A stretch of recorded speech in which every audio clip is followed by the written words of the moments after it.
Welcome to Not Milk Never Milk. Subscribe if you're lactose intolerant.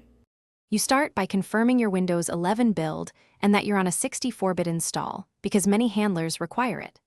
Next, install a thumbnail handler that supports Adobe Illustrator. AI files, this is the component that actually generates thumbnails. Once done, open File Explorer, go to View, Show File Name Extensions and Options View, then uncheck Always Show Icons, Never Thumbnails so Explorer can display previews. This sets the environment and kicks off the thumbnail pipeline. Now you install and configure the handler itself. Run the installer as administrator so the shell extension registers correctly with Explorer. During setup, make sure AI is selected or add the AI file type manually in the handler settings so it knows which files to process.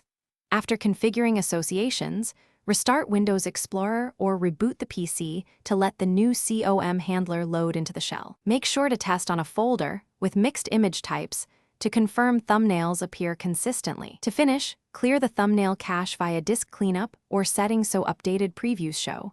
Sometimes old cached icons block new thumbnails.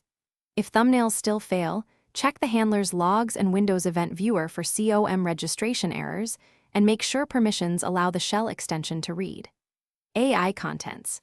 If nothing helps, temporarily disable other shell extensions or security software that could block the handler.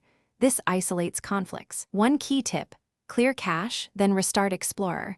That resolves most lingering thumbnail issues.